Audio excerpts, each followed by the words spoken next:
Malam, selamat berjumpa.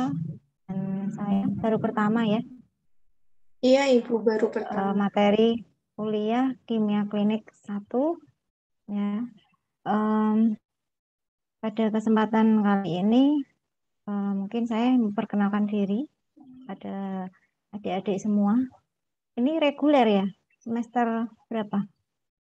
Semester 3, 3, Ibu. ketiga reguler ya. Ya, sebelumnya perkenalkan nama saya Andriani.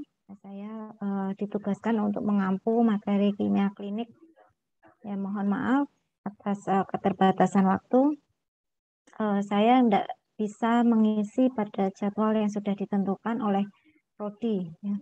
Jadi mohon maaf, mohon kesediaannya untuk adik-adik bisa tetap mengikuti meskipun mengganggu waktu malam minggu ya. Nggak apa-apa, nanti sambil malam mingguan sambil zooman ya, sambil mendengarkan. Bentar saja. Oke, saya izin share screen ya.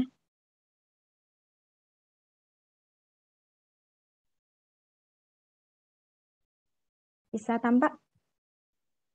Bisa, Ibu. Ya. Oke, terima kasih. Pada kesempatan kali ini saya diberi tugas untuk mengampu gangguan fungsi ginjal. Kita mereview kembali materi anatomi di semester yang sebelumnya ya, bahwa sistem ekskresi manusia itu terdiri dari ginjal, ureter, kemudian kandung kemih dan saluran uretra. Kalau kita lihat ya, ginjal itu berada di sini ya, dua. Manusia mempunyai dua ginjal, kanan dan kiri. Kemudian setelah itu ada saluran ureter yang menghubungkan antara ginjal dan kandung kemih. Nah, kemudian ada saluran uretra yang menghubungkan kandung kemih dengan dunia luar. Kalau kita lihat, ginjal sendiri terdiri dari kortek, medula, pelvis, dan nefron. Lihat di sini kortek itu berarti lapisan yang luar, kemudian medula itu lapisan yang dalam, ada pelvis, ya, sini pelvis, kemudian ada nefron yang di dalam. Nah, ini kalau dibesarkan, ini adalah kortek, ya. Kemudian yang dalam ini medula, kemudian ini baliknya tadi, ya. Nah, ini nefronnya berada di sini. Nah, untuk peredaran darah di ginjal itu berasal dari arteri renalis, kemudian masuk ke arteri interlobaris yang di antar lobus, kemudian arteri arsiformis, ya, sampai dengan arteri aferen. Ya, sebelumnya adalah di interlobaris. Glomerulus sendiri ini merupakan sebuah massa yang bulat, ya, terdiri dari kapiler-kapiler atau cabang dari arteriola aferen. Ya. Jadi glomerulus ini lapisan bagian dalam disebut symphybumen dan luarnya adalah parietal dari symphybumen. Ini kita lihat ya, ini nefron, ya, ada glomerulus, ya. Kemudian ini adalah bagian dari tubulus. Ya. Nah, fungsinya si glomerulus ini adalah menyaring kotoran-kotoran di dalam darah, kemudian mengekskresikan dalam bentuk yang sudah jernih, ya. Nah, ini nefron ya terdiri dari 1 sampai 1,25 juta nefron untuk satu ginjalnya, ya, satu ginjalnya. Nah, ini terdiri dari glomerulus maupun tubulus. Nah, tubulus sendiri terdiri dari tubulus proksimal, kemudian ansa Henle, tubulus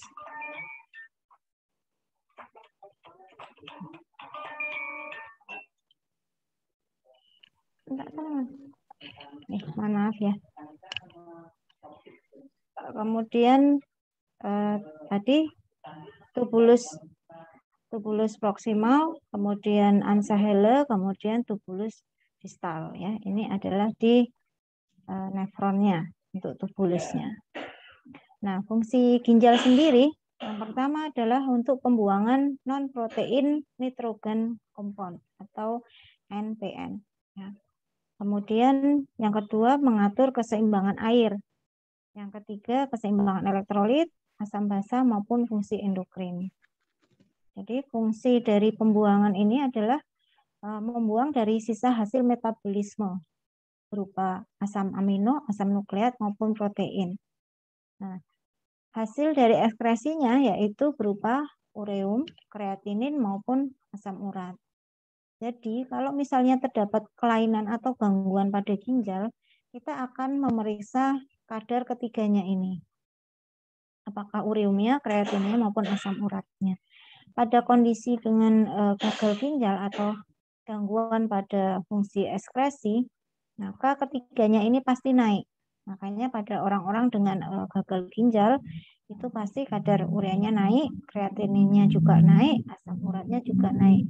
Kenapa? Karena fungsi dari ekskresi atau penyaringan di ginjal ini terhambat. Ya. Kemudian pengaturan keseimbangan asam basa, ini fungsi ginjal juga. Dalam menjaga keseimbangan keseimbangan air ya, bukan asam basa, keseimbangan air diregulasi oleh yang namanya hormon antidiuretik. Nah, hormon ADH ini atau antidiuretik hormon akan bereaksi pada perubahan osmolaritas dan volume cairan intravaskuler. Nah, peningkatan osmolaritas plasma atau penurunan volume cairan intravaskuler akan menstimulasi di hormon ini oleh hipotalamus posterior. Ya, kemudian akan meningkatkan permeabilitas tubulus contortius distal sehingga reabsorpsinya meningkat dan urinnya menjadi pekat. Kita lihat pada kondisi haus atau kondisi di mana tubuh itu kekurangan air, maka antidiuretik hormon akan disekresikan ya, sehingga meningkatkan reabsorpsi air. Jadi air yang tadinya itu dibuang melalui urin itu diserap lagi ya pada kondisi haus. Ya. Jadi karena pengaruh dari hormon antidiuretik ini. Kemudian pada keadaan dehidrasi, maka tubulis ginjal akan memaksimalkan fungsi reabsorpsinya sehingga dihasilkan urin yang sangat sedikit dan sangat pekat. Sehingga osmolaritasnya sangat tinggi, bisa mencapai 1.200 miliosmol per liter ya. Nah, ini pada keadaan haus dan keadaan dehidrasi. Gimana kalau pada keadaan cairan yang berlebihan? Nah, ini antidiuretiknya ini malah dihambat ya, sehingga si ginjal itu akan menghasilkan akan menyaring cairan dalam jumlah yang banyak sehingga osmolaritasnya menjadi menurun, urinnya menjadi encer sehingga kadar osmolaritasnya sangat rendah sekali ya. Jadi mungkin adik-adik bisa melihat atau membayangkan dirinya sendiri pada kondisi minum banyak pasti akan ekskresinya banyak dan urinnya menjadi encer ya, warnanya kuning encer. Tapi pada keadaan puasa atau keadaan dehidrasi, pasti kondisi daripada urinnya menjadi pekat dan berwarna sangat kuning gitu ya. Nah, ini pengaruh dari hormon antidiuretik. Kemudian mengatur keseimbangan elektrolit, ini biasanya yang diatur adalah ion-ion natrium, kalium, klorida, fosfat, kalsium, dan magnesium. Kemudian mengatur keseimbangan asam basa. Ya. Untuk asam basa ini karena di tubuh itu banyak dari sisa-sisa metabolisme itu berupa asam. Ya, bisa asam karbonat, asam laktat, keton, yang semuanya itu harus dibuang. Nah, kenapa urin itu berbau gitu ya? Ya karena asam-asam inilah yang harus dikeluarkan melalui urin. Tapi kalau misalnya urinnya itu tidak pekat, nah baunya pasti tidak sebau yang pekat ya. Karena apa? Sudah konsentrasinya sudah menurun karena tadi osmolaritasnya juga turun, cairannya menjadi banyak. Nah, ginjal mengatur keseimbangan asam basa ini melalui pengaturan ion bikarbonat HCO3 ya. dan pembuangan sisa metabolisme yang bersifat asam. Nah, inilah nanti yang fungsinya dari fungsi daripada ginjal ini untuk mengatur asam basa pada kondisi-kondisi dengan gangguan keseimbangan asam basa, misalnya terjadi asidosis respiratorik. Nah, ini bisa dikompensasi oleh si ion bikarbonat ini menjadi tidak asidosis kembali, ya.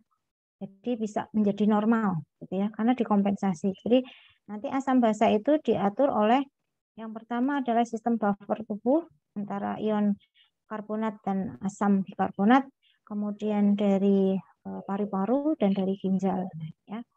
Kemudian fungsi endokrin, ginjal juga akan mensintesis renin, kemudian eritropoietin, kemudian 1,2 dihidroksi vitamin D, prostaglandin, ya. Ini juga hormon-hormon diproduksi. Kita lihat fungsi dari ginjal salah satunya adalah memproduksi eritropoietin, di mana eritropoietin itu menjadi bahan dasar untuk pembentukan hemoglobin. Ya. Jadi pada pasien-pasien dengan kondisi gagal ginjal, nah ini kalau nanti diperiksa kok anemia terus ya, HB-nya turun terus. Nah, sudah ditransfusi turun lagi, transfusi turun lagi. Nah, ini kenapa? Karena salah satunya adalah gangguan eritropoietin yang berada atau diproduksi oleh ginjal itu terganggu, ya. Sehingga intinya bahan bakunya aja itu berkurang, ya, atau tidak ada. Nah, otomatis eritrosit yang terbentuk juga menjadi sedikit. Ini kelainan pada ginjal. Yang pertama adalah infeksi, ya. Terjadi glomerulonefritis akut. Tadi ginjal terdiri dari glomerulus dan nefron. Nah, ini terjadi peradangan, terjadi infeksi, namanya adalah glomerulonefritis akut. Nah, otomatis menyerang glomerulus dan menyerang nefron. Biasanya adalah glomerulonefritis akut ini disebabkan oleh adanya post Streptococcus beta hemolyticus, ya, yang biasanya menyerang anak dan orang dewasa muda. Biasanya penyakit-penyakit yang disebabkan oleh Streptococcus ini berada di saluran nafas, biasanya tonsilitis, faringitis, atau mungkin ini ya, sakit gigi. Nah, dari adanya karies di gigi, ya, adanya tonsilitis. Nah, ini menyebabkan glomerulonefritis karena yang di situ yang menyerang adalah Streptococcus beta hemolyticus golongan A. Nah, jadi nanti kalau misalnya pemeriksaannya selain kultur, ya, nanti kita lihat dari astonya. Biasanya astonya juga meningkat. Nah, kenapa terjadi glomerulonefritis akut ini? Karena tadi ya, si Streptococcus beta hemolyticus ini mekanismenya karena adanya kompleks imun, ya. Kompleks imun antaranya si kuman tadi dengan sistem imun kita, ya. Kemudian terjadi pengendapan lah di membran basalis glomerulonefritis atau di glomerulusnya, ya. Nah, si Streptococcus tadi akan melepaskan antigen yang berasal dari membran plasma Streptococcus, kemudian menimbulkan pembentukan antinya. Nah, terjadi kompleks antigen antibodi. Setelah terjadi kompleks antigen antibodi, nah itu terjeratlah pada glomerulus. Padahal fungsi dari glomerulus adalah salah satunya sebagai penyaring. Nah, itu akan menyumbat si glomerulus tersebut, kemudian terjadi peradangan dan membentuk gumpal-gumpalan endapan. Untuk gejala klinisnya, biasanya pada radang glomerulonefritis ini adalah edem atau udim, ya, terutama pada muka, mata pada pagi hari, dan bisa sampai tungkai maupun sakrum. Biasanya badannya lemas, sakit kepala, demamnya ringan, mual, dan muntah. Bisa terjadi oliguri atau anuri juga, ya, di mana urinnya itu sedikit, proteinuri, ya, proteinnya keluar dari glomerulus, ya, menuju ke urin. Kemudian terjadi hematuria. Ya, air kemihnya berwarna kecoklatan karena adanya hemoglobin yang terlepas akibat hemolisis dari sel darah merah. Nah, yang tadi karena sumbatan-sumbatan tadi darah yang harusnya dia tidak lolos, kemudian dia melewati dari fibrin-fibrin dan melewati dari kompleks antigen antibodi tersebut sehingga menjadi hemolisis. Nah, kemudian dirubahlah menjadi hematin dalam urin sehingga warnanya menjadi coklat. Ya. Kemudian gejalanya juga ada hipertensi karena terjadi hipervolemia karena menurunnya GFR ya. Glomerular filtration rate, rata-rata filtrasi di glomerulus. Nah, ini menjadi kondisinya hipervolemia. Kemudian untuk ureumnya normal tetapi seringkalinya adalah meningkat. Nah, itu tadi yang aku sekarang yang kronik. Yang kronik itu berarti dia sudah perjalanannya sudah dalam waktu yang lama. Ya, paling tidak sudah 3 bulan. Nah, merupakan glomerulonefritis tingkat terakhir dengan kerusakan jaringan ginjal akibat proses nefritik dan hipertensi sehingga menimbulkan gangguan fungsi yang irreversibel. Kalau yang akut-akut tadi masih bisa diperbaiki, tetapi kalau yang sudah kronis biasanya sulit ya, sembuhnya itu menjadi sulit. Untuk gejalanya tadi hipertensi, kemudian terjadi udem, retensi nitrogen, biasanya ureumnya meningkat ya, kemudian anemia, sesak napas karena tadi ada gagal jantung, kesulitan untuk mengeluarkan urin tadi ya, terjadi hipertensi juga, anemia, kemudian urin berkurang, proteinuri, eritrosit, ureum meningkat, GFR menurun. Ya, biasanya kalsium menurun, fosfatnya meningkat. Kemudian sekarang yang infeksi saluran kemih. Ya. Biasanya infeksi saluran kemih ini menyerang di semua usia. Untuk wanita itu lebih rentan untuk terkena infeksi saluran kemih. Karena kenapa? Uretra pada wanita lebih pendek daripada uretra pria. Sehingga rentan untuk terjadi infeksi. Nah, untuk patogenesisnya bagaimana? Sampai terjadi infeksi saluran kemih. Jadi yang pertama adalah proses naik atau yang namanya ascending. Ya. Bisa dari flora normal usus. Biasanya itu ini berasal dari kolon ya, feses. Nah, flora normal yang usus, kemudian dia hidup di introitus vagina atau penis atau anus ya. Nah, itu masuk atau naik ke atas.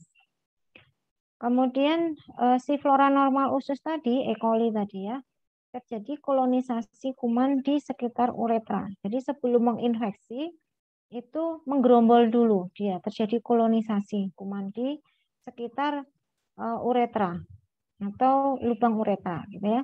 Kemudian apabila kondisi memungkinkan, si kuman tersebut kemudian masuk dari uretra menuju ke buli-buli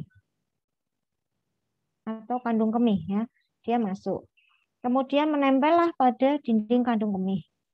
Nah, setelah sampai ke kandung kemih, kuman itu naik ke ginjal ya melalui ureter. Nah, infeksi itu terjadi kenapa? Intinya adalah si manusianya tersebut, pasien tersebut, orang tersebut itu tidak bisa menahan mikroorganisme itu masuk ke dalam saluran kemih.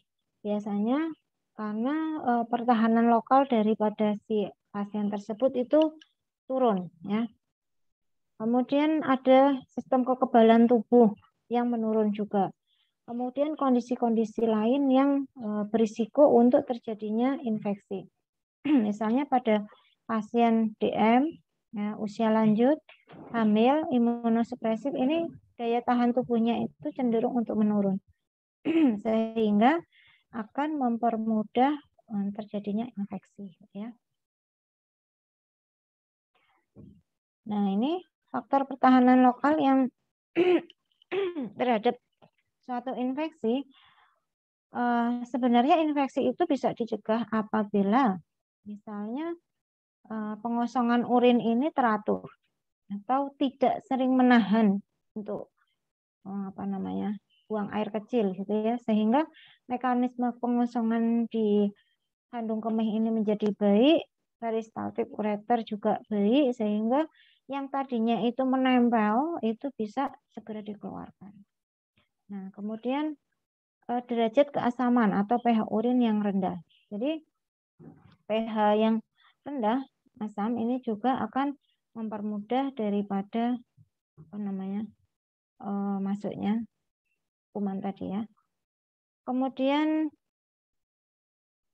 ini ureum di dalam urin. Kemudian osmolaritas urin yang cukup tinggi ini juga akan mengurangi kuman bisa masuk. Kemudian kalau pada wanita ini pentingnya adalah hormon estrogen pada wanita usia produktif ini melindungi tubuh dari serangan infeksi ya. Karena estrogen ini adalah bagian terpenting untuk wanita itu tidak hanya pada fungsi reproduksi tetapi juga yang pertama daya tahan tubuh, kemudian dari sisi elastisitas pembuluh darah sehingga pembuluh darahnya menjadi lebih baik dan sebagainya. Ini juga faktor dari estrogen. Jadi kalau pada wanita kenapa jarang terserang serangan jantung pada usia-usia produktif? Ini karena dilindungi oleh hormon estrogen ini. Kemudian uretra yang panjang pada pria ini juga berpotensi untuk menghambat masuknya si kuman ya. Nah, ini kita bisa melihat dari pemeriksaan urin. Kita lihat bahwa kalau urinnya itu mengandung leukosit, paling enggak adalah 5 leukosit per lapangan pandang. Nah, ini sudah bisa disimpulkan bahwa terjadi infeksi saluran kemih. Kalau untuk menentukan kumannya, itu harus dilakukan kultur urin dan bisa nanti dilanjutkan dengan sensitivitas antibiotiknya.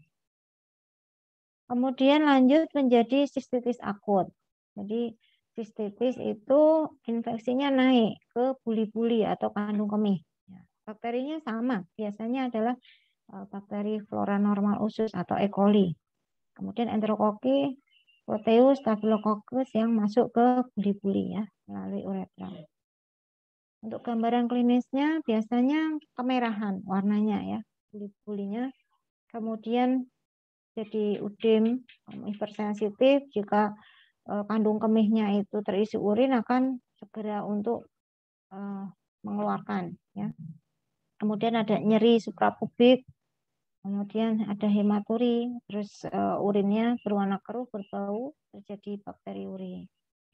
Kemudian naik lagi menjadi pyelonefritis ya.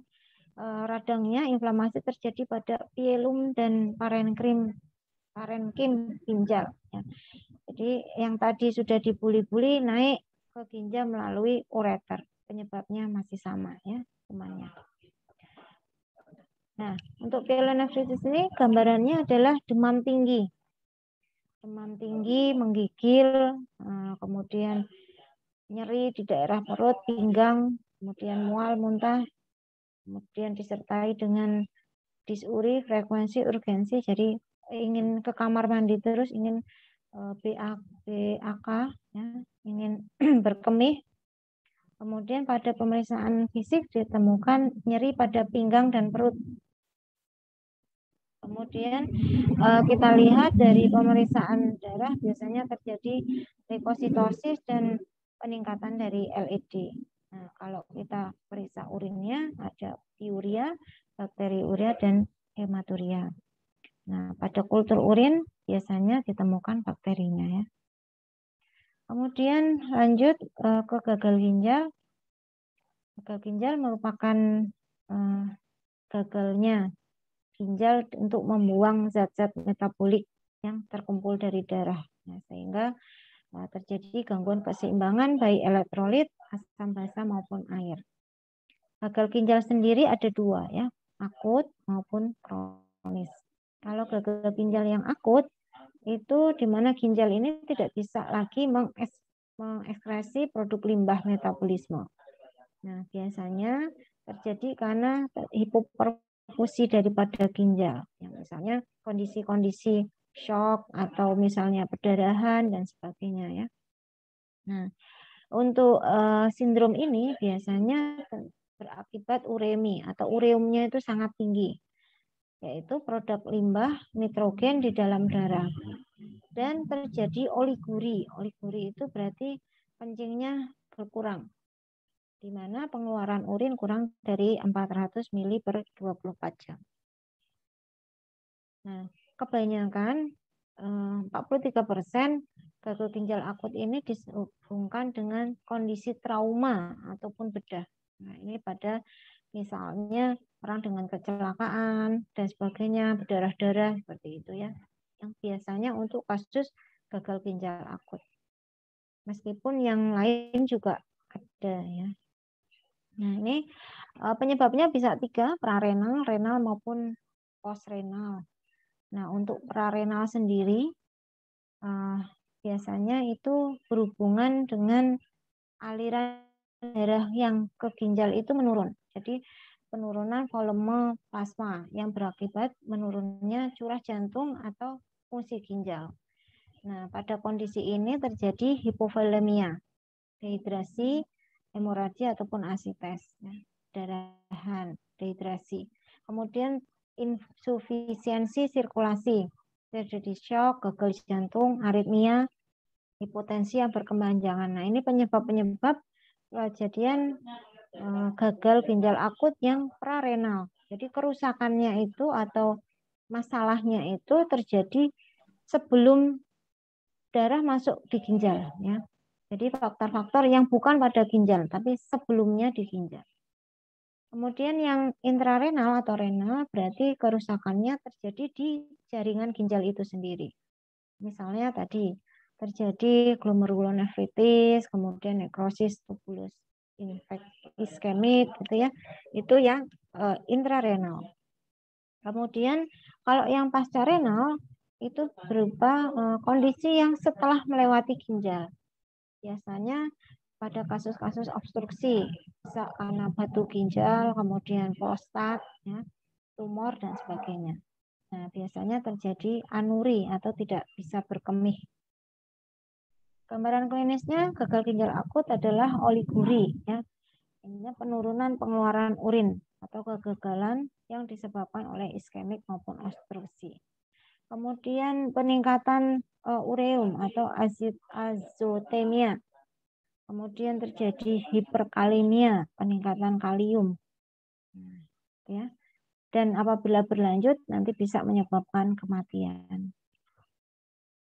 Setelah gagal ginjal akut, kembali ke gagal ginjal yang kronis. Nah, kalau yang kronis ini adalah prosesnya terjadi progresif, terus-menerus, sehingga fungsi ginjal menjadi turun sampai tidak bisa dipertahankan lagi. Ya.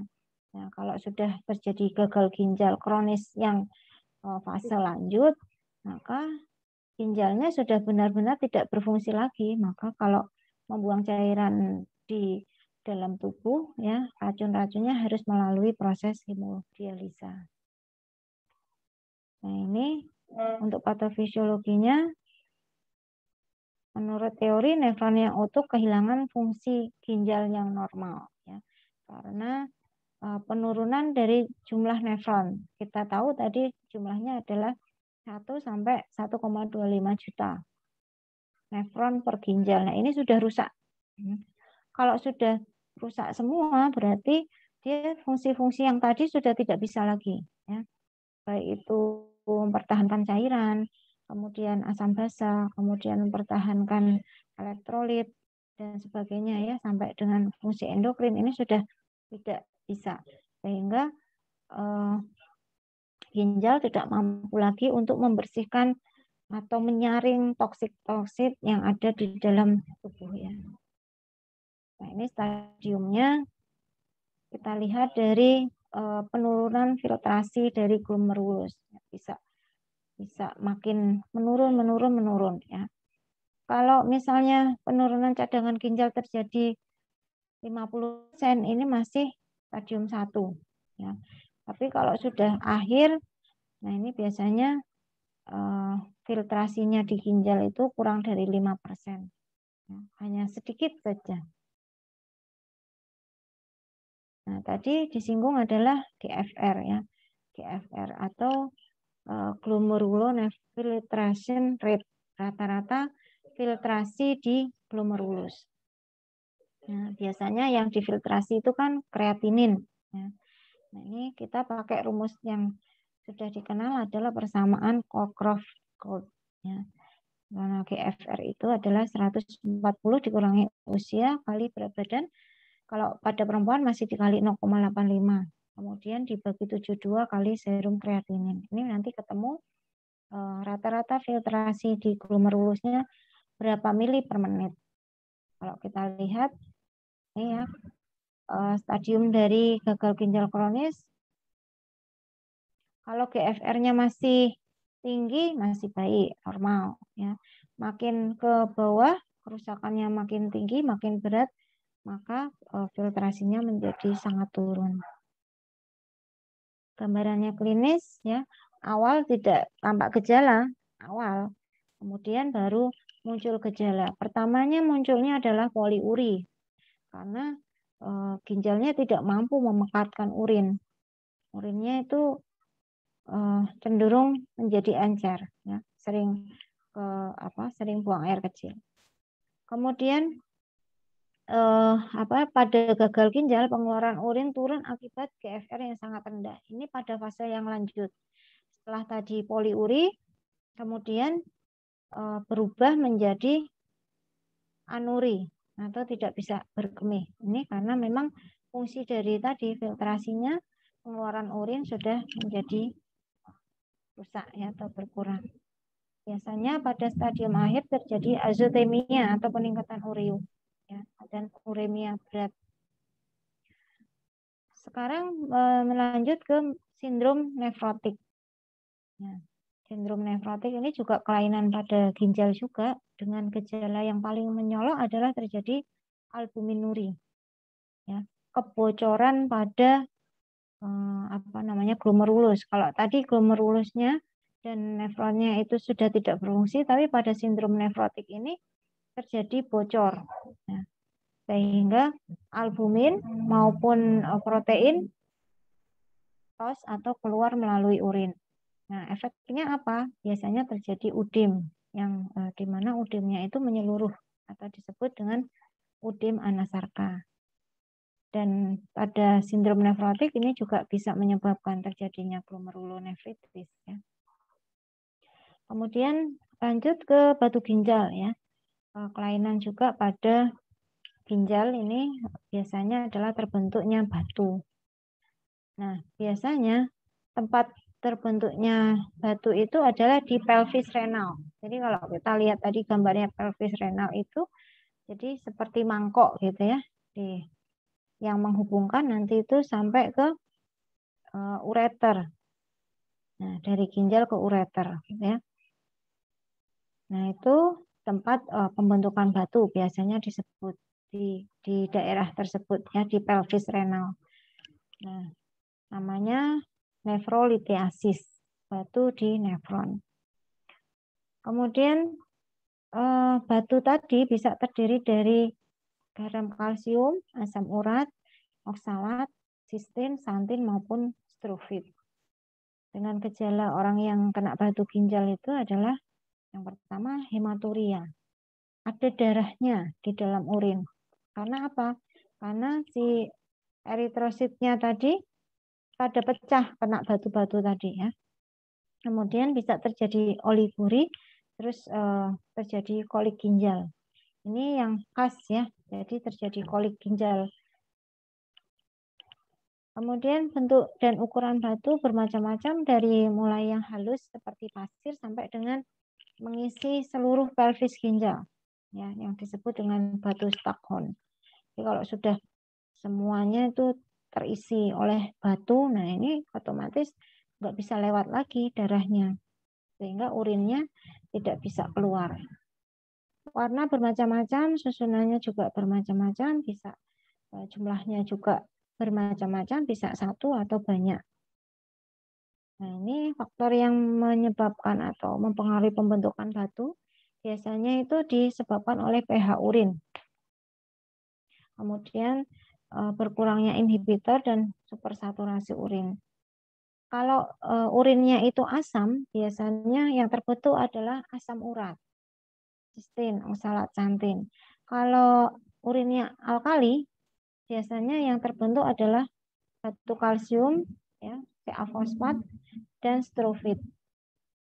Nah, bisa juga pada orang-orang yang sering mengkonsumsi obat mah. Ya. Obat mah itu kan sifatnya adalah basa. Nah, ini juga bisa menyebabkan terjadinya batu. Kalau batu yang disebabkan karena infeksi tadi, jadi yang tadi infeksi dari infeksi saluran kemih kemudian naik tadi sampai dengan pyelonefritis, ya, glomerulonefritis, itu yang disebabkan oleh si kuman-kuman itu bisa membentuk batu yang namanya strofit, ya, karena dia debris-debris produk daripada infeksi. Nah, ini yang terbanyak batu adalah 75% kalsium oksalat, ya, batu kalsium. Kemudian disusul oleh batu strofit. Oke, demikian dari saya. Mungkin kalau ada pertanyaan, dipersilakan. Monggo. Ini sekilas tentang kelainan pada ginjal. Jadi, kenapa kelainan pada ginjal itu kan bermacam-macam, bisa dari infeksi, ya, infeksi batu sampai gagal ginjal tadi. Nah, ini tentunya ada pemeriksaan-pemeriksaan yang mengikuti kelainan tersebut. Misalnya pada kondisi tadi gagal ginjal, ya, ureum, kreatinin, asam urat, kemudian elektrolit itu juga mengalami perubahan, ya, biasanya terjadi kenaikan gitu. Kemudian kita lihat dari proteinnya, di situ ada misalnya fungsi dari filtrasi, ya. Nah, proteinnya bocor atau tidak, seperti itu, ya, jumlah urinnya seperti apa. Kemudian kalau misalnya infeksi, kita lihat dari pemeriksaan urinnya. Pemeriksaan urinnya itu ada leukositnya atau tidak. Kalau misalnya ada leukosit sama ada kumannya, ada bakterinya, oh berarti kita bisa menyimpulkan terjadi infeksi saluran kemih, ya. Kalau misalnya batu, kita lihat di urinnya juga pemeriksaan mikroskopis akan tampak. Misalnya kayak tadi, kalsium oksalat itu tampak, ya. Yang enggak tampak itu strofit, ya, tapi tampak dari adanya leukosit dan adanya bakteri, ya. Silakan kalau ada pertanyaan.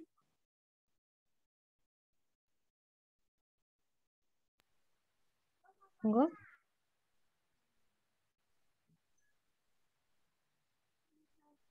Kalau tidak ada, nanti saya share materinya, ya. Bisa dibaca lagi, bisa dipelajari lagi, biar tidak ketinggalan, ya.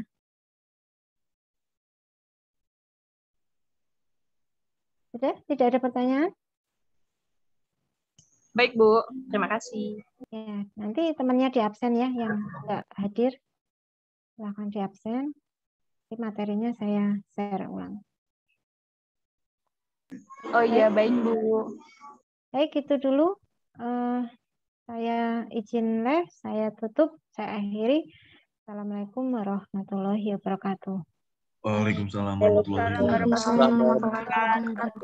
Terima kasih, Bu. Terima kasih, Bu. Terima kasih, Bu. Sama-sama. Saya izin live, ya. Iya, Ibu. Iya, Ibu.